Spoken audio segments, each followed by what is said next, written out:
Assalamu alaikum, dear students. I am Muhammad Ishfaq Khan, your computer science teacher, with lecture number 4. As you know that in our previous lecture, we had discussed the types of operating system according to functions. In our previous lecture, I told you that basically the types of operating system according to functions are batch processing operating system, multi-programming operating system, multitasking operating system, time-sharing operating system, real-time operating system, multiprocessor operating system, parallel processing operating system, distributed operating system, and embedded operating system. In our previous lecture, we had discussed in detail the first 5 types of operating system according to functions, which are these. Okay. Now today we will discuss the next 4 types of operating system according to functions, which are multiprocessor operating system, parallel processing operating system, distributed operating system, and embedded operating systems. So let's get started. Please open your book, page number 15. जैसे कि आप देख रहे हैं कि ये आपके पास टॉपिक है मल्टी प्रोसेसिंग ऑपरेटिंग सिस्टम का। डेफिनेशन इसकी कुछ इस तरह से है कि multi processor operating system is a software that controls the operation of 2 और more CPUs within a single system.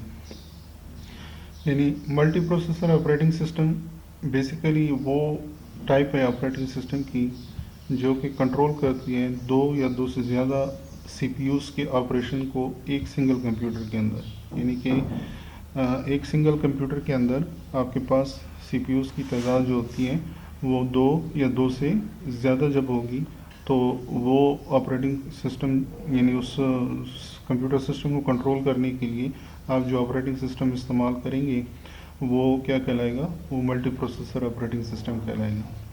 All the CPUs of computer share the same main memory and input-output devices.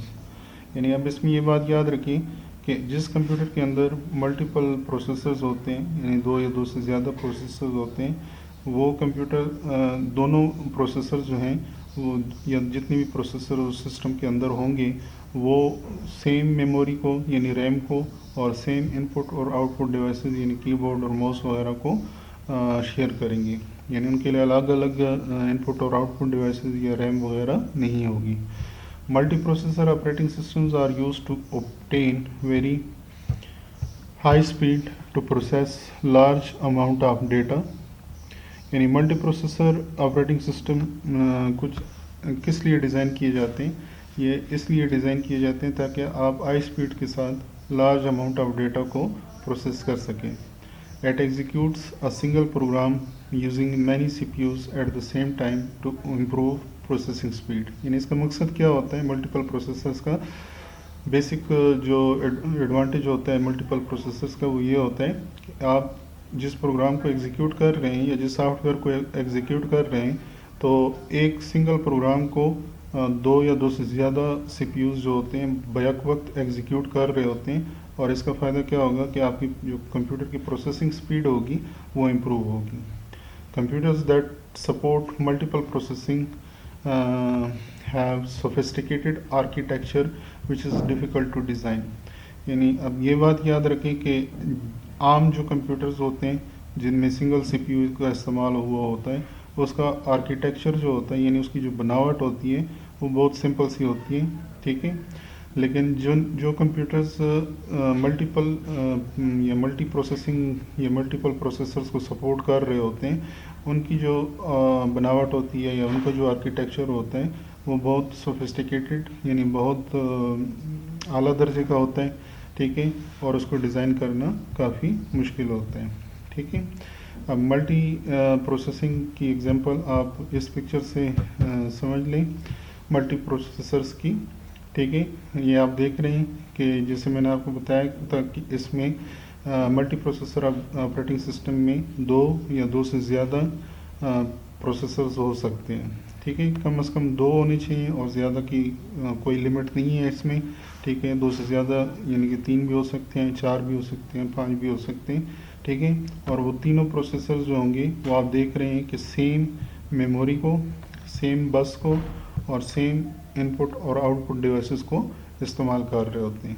ठीक है, यानी कि आप इस system के अंदर जब भी किसी प्रोग्राम को एग्जीक्यूट करेंगे तो इस सिस्टम के अंदर जितनी भी प्रोसेसर्स लगी हुई हों, चाहे 2 हों या 2 से ज़्यादा हों, तो वो तमाम प्रोसेसर्स उस प्रोग्राम को बैक वक्त एग्जीक्यूट करेंगे और इस तरह आपके प्रोग्राम की कंप्यूटर की जो प्रोसेसिंग पावर होगी या प्रोसेसिंग स्पीड होगी वो तेज़ होगी।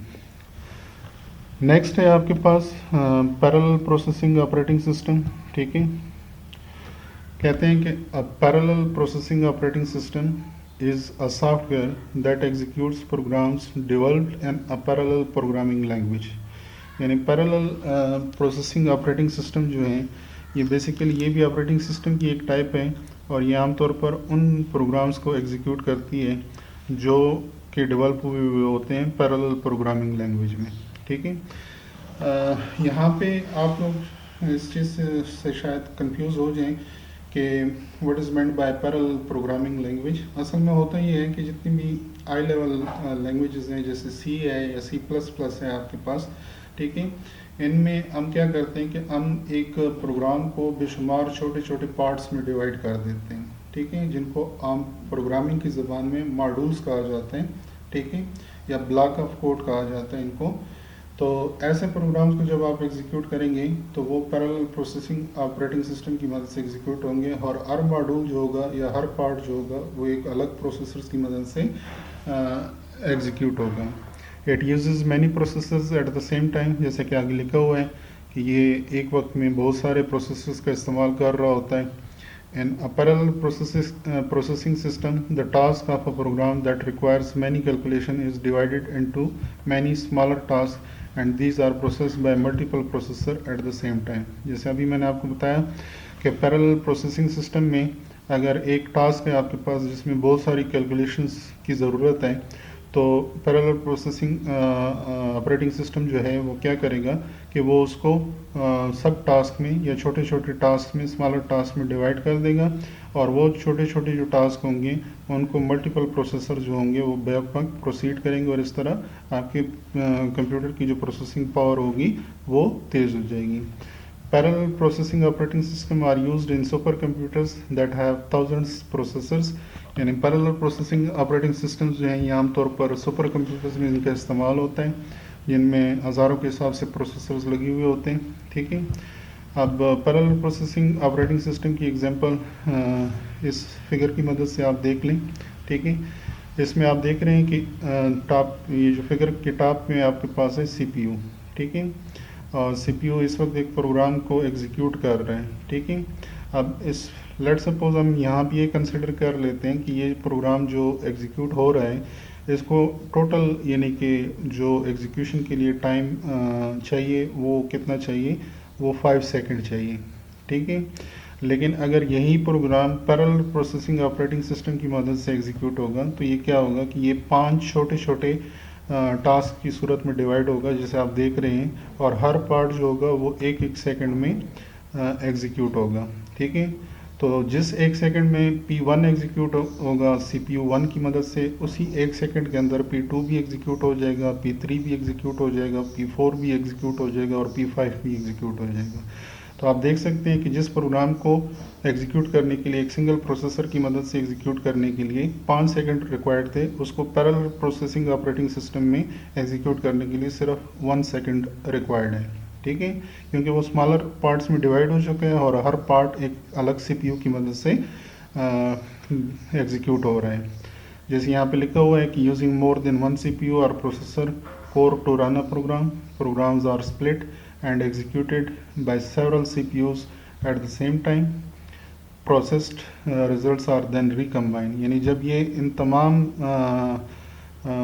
पार्ट्स को एग्जीक्यूट कर लेगा, प्रोसेस कर लेगा, तो जो भी रिजल्ट्स होंगे इनके वो दोबारा रिकम्बाइन हो जाएंगे और एक सिंगल रिजल्ट जो होगा वो आपके पास आ जाएगा। For processing computational intensive jobs, यानी कि पैरेलल प्रोसेसिंग आमतौर पर वहाँ पे इस्तेमाल होती है जहाँ पे इंटेंसिव किस्म की यानी सख्त किस्म की कंप्यूटेशनल जॉब्स की रिक्वायरमेंट होती है, जैसे कि सुपर कंप्यूटर्स हैं जहाँ पे लार्ज अमाउंट में डेटा आपको प्रोसेस करना होता है। अच्छा, अब यहाँ पे ये चीज़ याद रखिए कि आपने पैरेलल प्रोसेसिंग और मल्टीपल प्रोसेसिंग से कंफ्यूज नहीं होना। दोनों में डिफरेंस यही है कि मल्टीपल प्रोसेसिंग में जो एक प्रोग्राम होता है या एक टास्क होता है वो बैक वक्त मल्टीपल प्रोसेसर पे एग्जीक्यूट हो रहा होता है, ठीक है, और इस तरह उनकी स्पीड तेज़ हो जाती है। जबकि पैरेलल प्रोसेसिंग में एक प्रोग्राम जो होता है या एक टास्क जो होता है वो पहले मल्टीपल टास्क में या स्मॉलर टास्क में डिवाइड होते हैं और फिर बैक वक्त एक यानी कि जो पार्ट होता है वो हर पार्ट जो होता है वो मुख्तलिफ प्रोसेसर्स के ऊपर बैक वक्त एग्जीक्यूट हो रहा होता है और इस तरह उसकी प्रोसेसिंग टाइम जो होता है वो कम हो जाता है। क्लियर? अच्छा, फिर उसके बाद आपके पास नेक्स्ट आता है डिस्ट्रीब्यूटेड ऑपरेटिंग सिस्टम। कहते हैं कि a distributed operating system is a software that manages the operation of a distributed system. Basically distributed operating system जो है ये भी ऑपरेटिंग सिस्टम की एक टाइप है और इसका इस्तेमाल ज़्यादा तौर पर नेटवर्क्स में होता है, ठीक है, कि जहाँ पे ऑपरेशंस मुख्तलिफ जगहों पे डिस्ट्रीब्यूट हुए हुए होते हैं। A distributed system allows execution of application software on different computers in a network. यानी जैसे आगे लिखा हुआ है कि डिस्ट्रीब्यूटेड सिस्टम जो है वो आपको इस बात की इजाज़त देता है कि आप एक एप्लीकेशन सॉफ्टवेयर को मुख्तलिफ कंप्यूटर्स के ऊपर नेटवर्क के ऊपर एग्जीक्यूट कर सकते हैं। In a distributed system users programs में run on any computer in the network and access data on any other computer. यानी डिस्ट्रीब्यूटेड सिस्टम में क्या होता है कि आपका प्रोग्राम किसी एक कंप्यूटर पे रन हो रहा होता है, डेटा किसी दूसरे कंप्यूटर पे पड़ा हुआ होता है, वो वहाँ से उस डेटा को एक्सेस करते हैं, आप किसी तीसरे कंप्यूटर पे बैठे हुए हैं और अब आप वहाँ पे उसका रिजल्ट हासिल कर रहे होते हैं। The user of distributed system do not know on which computer their programs are running. यानी नेटवर्क के अंदर जब डिस्ट्रीब्यूटेड सिस्टम आप इस्तेमाल करेंगे, डिस्ट्रीब्यूटेड ऑपरेटिंग सिस्टम, तो आपको ये पता नहीं होगा कि आपका काम जो है वो असल में किस कंप्यूटर के ऊपर हो रहा है। Distributed operating system automatically balances the load on different computers in the network and provides fast execution of application software. यानी डिस्ट्रीब्यूटेड ऑपरेटिंग सिस्टम का फ़ायदा क्या होता है कि ये ऑटोमेटिकली जो वर्कलोड होता है उसको बैलेंस कर देता है, नेटवर्क में मुख्तलिफ कंप्यूटर्स के ऊपर डिवाइड कर देता है और इस तरह आपकी जो प्रोग्राम्स की एग्जीक्यूशन होती है वो तेज़ हो जाती है। क्लियर? फिर लास्ट जो टाइप है आपके पास ऑपरेटिंग सिस्टम की अकॉर्डिंग टू फंक्शन, उसको हम कहते हैं एम्बेडेड ऑपरेटिंग सिस्टम, ठीक है। एम्बेडेड का मतलब क्या होता है कि जो चीज़ पहले से किसी डिवाइस के अंदर यानी सॉफ्टवेयर जो मौजूद होता है, जैसे फॉर एग्जांपल आपने मार्केट से अगर कोई टॉय ख़रीदी रिमोट कंट्रोल वाली, ठीक है, या कोई रोबोट ख़रीदा, ठीक है, या आम एग्जांपल ले लें कि आपने फॉर एग्जांपल मार्केट से एसी ख़रीदा है, तो एसी के क्या फंक्शन होते हैं? एसी का फंक्शन यही होता है कि उसने कूलिंग प्रोवाइड करनी है, ठीक है, और जब रूम टेम्परेचर एक ख़ास लिमिट तक पहुंच जाए, गिर जाए, तो उसने ऑटोमेटिकली क्लोज़ होना है। तो उसको ये इंस्ट्रक्शंस कौन दे रहा होता है, ठीक है, या उस टेम्परेचर को मेंटेन करना होता है, तो उसको ये इंस्ट्रक्शंस बेसिकली वो ऑपरेटिंग सिस्टम दे रहा होता है जो उसके अंदर बिल्ट इन यानी पहले से मौजूद होता है, उसको हम एम्बेडेड ऑपरेटिंग सिस्टम कहते हैं। जैसे यहाँ पे लिखा हुआ है, an embedded operating system is a built in operating system which is embedded in the hardware of the device, ठीक है। यानी एम्बेडेड ऑपरेटिंग सिस्टम बेसिकली एक बिल्ट इन ऑपरेटिंग सिस्टम होता है जो कि एम्बेड हुआ होता है, पहले से मौजूद होता है डिवाइस के हार्डवेयर में। It controls the operation of devices such as microwave oven, TV, camera, washing machine, games etcetera. और इसका काम क्या होता है कि ये मुख्तलिफ़ किस्म के यानी एम्बेडेड ऑपरेटिंग सिस्टम जो होते हैं ये मुख्तलिफ़ किस्म के डिवाइसेस में मौजूद होते हैं। जैसे आपके घरों में माइक्रोवेव ओवन है, टीवी है, कैमरा है, वॉशिंग मशीन है, गेम्स वगैरह हैं, तो इनके अंदर ये पहले से यानी कि जो ऑपरेटिंग सिस्टम मौजूद होते हैं उनको हम एम्बेडेड ऑपरेटिंग सिस्टम कहते हैं। It runs automatically when the device is turn on and perform specific task. यानी जैसे ही आप किसी डिवाइस को जैसे माइक्रोवेव ओवन को ऑन करेंगे तो माइक्रोवेव ओवन ये जो एम्बेडेड ऑपरेटिंग सिस्टम होगा वो भी ऑटोमेटिकली रन होना स्टार्ट हो जाएगा और उसका जो भी स्पेसिफिक टास्क होगा वो उसको परफॉर्म करना स्टार्ट कर देंगे। ठीक है स्टूडेंट्स, आई होप सो कि आप लोगों को ऑपरेटिंग सिस्टम की जो टाइप्स हैं अकॉर्डिंग टू फंक्शंस वो आप लोगों को समझ आ गई होंगी। अब इससे नेक्स्ट आपके पास एक और छोटा सा टॉपिक है, वो भी आज ही कवर कर लेते हैं इसमें, ठीक है। और वो है आपके पास types of operating system according to users, ठीक है। तो अकॉर्डिंग टू यूज़र्स हमारे पास जो टाइप्स हैं ऑपरेटिंग सिस्टम की वो दो हैं, ठीक है। एक आपके पास है सिंगल यूज़र ऑपरेटिंग सिस्टम और दूसरा है आपके पास मल्टीपल यूज़र या मल्टी यूज़र ऑपरेटिंग सिस्टम, ठीक है। तो कहते हैं जैसे आपके पास यहाँ पे बुक में लिखा हुआ है कि operating system are divided into single user and multi user operating system based on the number of users they can support. यानी ऑपरेटिंग सिस्टम बैक वक्त कितने लोगों को या कितने यूज़र्स को सपोर्ट करता है, इस बेस पे हम ऑपरेटिंग सिस्टम को दो कैटेगरीज में डिवाइड करते हैं। एक आपके पास होता है सिंगल यूज़र और एक होता है multi user. Now what is meant by single user operating system? कहते हैं कि the operating system that allows only one person to operate the computer at the time is known as single user operating system, ठीक है। यानी कि वो operating system जो एक वक्त में सिर्फ एक यूज़र को सपोर्ट कर रहा हो, बैक वक्त यानी कि काम करने की इजाज़त दे रहा हो, तो वो ऑपरेटिंग सिस्टम जो होता है वो क्या कहलाता है? वो सिंगल यूज़र ऑपरेटिंग सिस्टम कहलाता है। Commonly use single user operating system are DOS and Windows, ठीक है। यानी कि जो सिंगल यूज़र ऑपरेटिंग सिस्टम की आपके पास एग्जांपल्स हैं, ठीक है, वो हैं आपके पास डॉस है, ठीक है, जो उस दिन मैंने आपको बताया था डिस्क ऑपरेटिंग सिस्टम, और विंडोज़ है आपके पास, ये भी आपके पास सिंगल यूज़र ऑपरेटिंग सिस्टम है, ठीक है। दूसरे नंबर पे आपके पास है मल्टी यूज़र ऑपरेटिंग सिस्टम, ठीक है। कहते हैं कि the operating system that allows many users on different terminals or micro computers to use the resources of a single central computer server in a network is known as a multi user operating system, ठीक है। कहते हैं कि जी जो operating system है आपके पास, वो operating system जो बैक वक्त मुख्तलिफ बहुत सारे यूज़र्स को टर्मिनल्स की मदद से या यानी terminal, what is meant by terminal? Basically terminal यानी कि जब आप कंप्यूटर को नेटवर्क से जोड़ते हैं तो उस नेटवर्क में आपका कंप्यूटर जो होता है, यानी फॉर एग्जांपल आप अपने कंप्यूटर को इंटरनेट से कनेक्ट करते हैं, तो आपका कंप्यूटर जो होगा वो इंटरनेट के लिए क्या कहलाएगा? टर्मिनल कहलाएगा, क्योंकि आप उस कंप्यूटर की मदद से इंटरनेट तक रसाई हासिल कर रहे हैं। तो नेटवर्क के अंदर जितनी भी कंप्यूटर्स मौजूद होते हैं वो क्या कहलाते हैं? वो टर्मिनल्स कहलाते हैं। तो मल्टी यूज़र ऑपरेटिंग सिस्टम वो ऑपरेटिंग सिस्टम है जो मुख्तलिफ टर्मिनल्स की मदद से या माइक्रो कंप्यूटर्स की मदद से एक सिंगल कंप्यूटर सर्वर तक रसाई हासिल करता है, ठीक है, और उस नेटवर्क के तमाम रिसोर्सेज को वो इस्तेमाल करता है। It is used on servers in business and office. यानी मल्टी यूज़र ऑपरेटिंग सिस्टम का इस्तेमाल ज़्यादातर पर सर्वर्स में होता है, बिजनेसेस में और ऑफिस में, where many users have to access the same application software and other resources, जहाँ पे बहुत सारे यूज़र्स ने सेम एप्लीकेशन सॉफ्टवेयर्स को एक्सेस करना है और दूसरे रिसोर्सेज को एक्सेस करना है एक वक्त में। Some examples of multi user operating system are Unix. अब मल्टी यूज़र ऑपरेटिंग सिस्टम की जो एग्जांपल्स हैं आपके पास, ठीक है, वो आपके पास हैं यूनिक्स या लिनक्स, ठीक है, उसके बाद Windows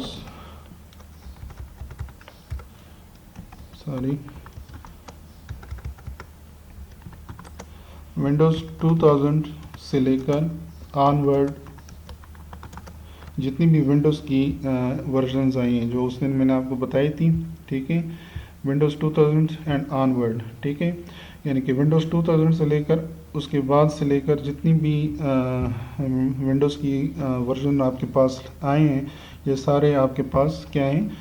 multi user operating system में ये एक वक्त में बहुत सारे यूज़र्स को सपोर्ट कर सकते हैं, ठीक है। और इसके अलावा आपके पास मैक ओएस जो है, जो उस दिन मैंने आपको बताया था कि जी ये मैक ओएस जो है, जो मैंने आपको बताया था कि एप्पल कंप्यूटर्स के लिए जो बनाए जाते हैं, ठीक है, मैग्नेटॉश ऑपरेटिंग सिस्टम, ये भी मल्टी यूज़र ऑपरेटिंग सिस्टम है, ठीक है। So students, this is your today's topic. I hope that all the points of this topic is clear in your mind. If you have any query regarding this topic, please feel free to ask the question in WhatsApp group. I will try to clear all your queries. Thank you. Have a nice day. Stay blessed. Stay safe. Be happy. Allah Hafiz.